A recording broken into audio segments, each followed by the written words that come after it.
कहानी है। बड़ी बहू, तुमको हमारे साथ रहने में शर्म आती है तो अपना इंतजाम कहीं और कर लो। दोस्तों, कहानी शुरू करने से पहले अगर आपने चैनल को सब्सक्राइब नहीं किया हो तो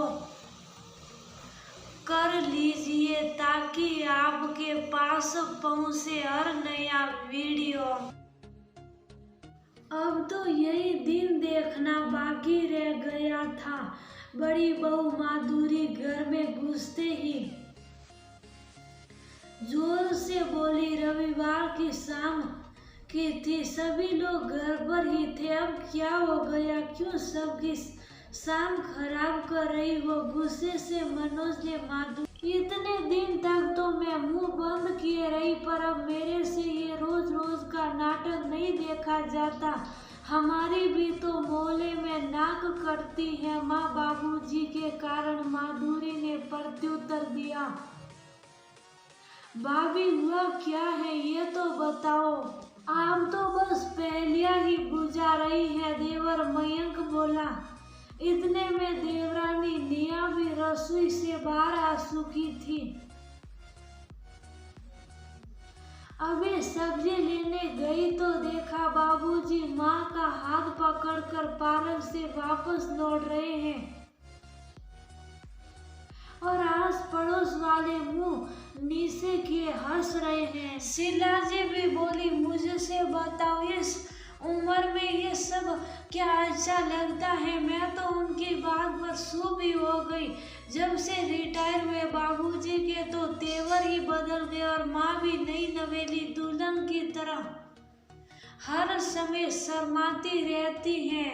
घर में बच्चे हैं, उन पर कितना बुरा असर पड़ता है। माधुरी ने उत्तर दिया।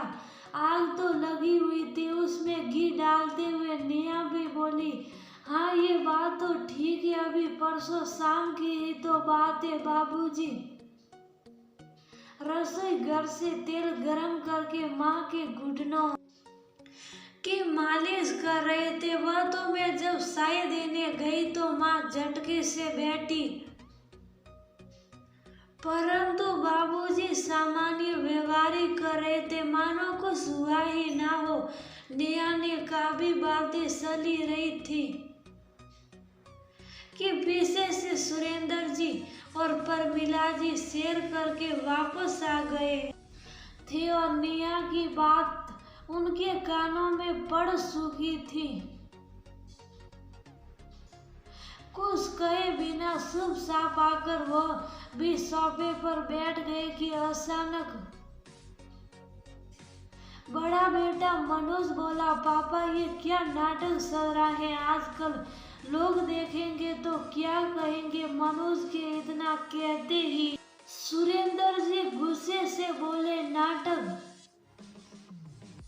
तुम मुझे बताओ, अपनी बीवी का ध्यान रखना इसे नाटक कहते हैं? मैं इतने वर्षों तक अपने दफ्तर के काम में उलझा रहा, कभी तुम्हारी माँ के स्वास्थ्य की ओर ध्यान ही नहीं दिया। मुझे लगा कि वह खुश है और जब से दो बहुएं आई हैं तो तुम्हारी माँ राज कर रही होगी, और जब भी उसको रसोई में लगा देखता तो यही सोचता था कि शरीर चलता रहे, इसलिए कामकाज में लगी रहती हैं। परंतु रिटायरमेंट के बाद पिछले 4 महीनों में पहली बार मैंने महसूस किया कि वह बेचारी तो शरीर में जान न होते हुए भी बहुओं के डर से रसोई घर में काम करती हैं ताकि बुढ़ापे में उससे कोई 2 प्यार के बोल सके। निया बेटा, जो तुम तेल की बात कर रही हो, मैंने खुद परमिला को 3 दिन पहले तुम दोनों ये कहते हुए सुना था कि एक बार तेल गरम करके मेरे घुटनों की मालिश कर दो, परंतु तुम दोनों बहुओं ने अनसुना कर दिया। वो तुम्हारी सास है, तुमने उनकी बात सुनी कर दी, परंतु मेरी तो पत्नी है जिसने पूरी उम्र अच्छे और बुरे समय में मेरा साथ दिया है, उसको मैं कैसे छोड़ देता? बल्कि मुझे तो इस 4 महीनों में जिंदगी का एक ऐसा सबक मिला है कि काश मैंने शुरू से ही प्रमिला जी की सेहत का ध्यान रखा होता तो शायद आज इसका स्वास्थ्य और अधिक अच्छा होता।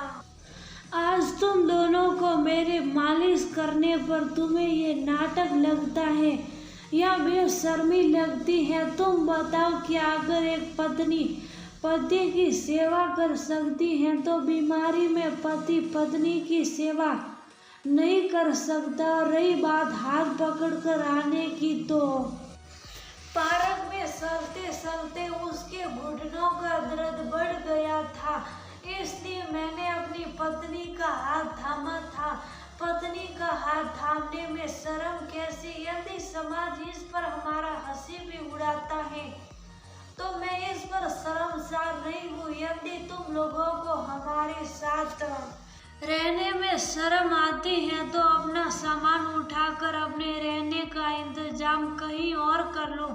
ईश्वर की दया से मेरे बाद भी मेरी पेंशन इतनी आएगी तुम्हारी माँ सर उठाकर जी सके। सुरेंद्र जी के कड़वे मगर सच्चे बोल अंदर तक सभी बच्चों को हिला गए। जानते थे कि उनके पिताजी कितने इरादों के पक्के हैं। यदि उन्होंने ठान लिया तो उनको इस घर में नहीं रहने देंगे। अचानक ही सबके तेवर ही बदल गए। बहुत देर से सुप्रमिला बोली, मनोज और मयंक, मैं तुम्हें आज सिर्फ एक ही सबक देना चाहती हूँ कि पति पत्नी एक ही गाड़ी के दो पहिए होते हैं, परंतु अक्सर पति अपने काम में व्यस्त होने के कारण पत्नियों की ओर ध्यान नहीं दे पाते हैं। मैं तो कहूँगी तुम दोनों भी माधुरी और नेहा का उसी प्रकार ध्यान रखना शुरू करो जैसे तुम्हारे पिताजी अब मेरा रख रहे हैं, ताकि तुम्हारी रिश्तों की मिठास और गहरी हो और तुम लोगों का रिश्ता अटूट हो। हम औरतें पूरी उम्र बस अपने पतियों के प्यार के दो मीठे बोल और साथ बिताते पलों के लिए ही तो तरसती हैं। प्रमिला जी की बात सुनकर दिल से माधुरी और नेहा के आंसू निकल आए। जिस सास और ससुर को कोस रही थी वही सास अपने बेटों को अपनी बहुओं की सेवा और उनका ध्यान रखने को कह रही थी। झट से आके गले लगकर बोली, माँ हमें माफ कर दो, आज हमारी आंखें खुल गई है। सुरेंद्र जी ने सुटकी लेते हुए कहा, तुम भी अपना नाटक बंद करो और जाओ हम दोनों के लिए बढ़िया सी गर्मा गर्म अदरक वाली चाय बनाकर लाओ। मौसम भी तो देखो बरसात का होने ही लगा है। तुम्हारी माँ बाहर लगे झूले पर बैठकर चाय का लुत्फ उठाएंगे। सुरेंद्र जी की बात पर सभी लोग खिलखिलाकर हंस पड़े। आज सुरेंद्र जी के कठोर मगर सत्य वचन ने घर में सबकी आंखें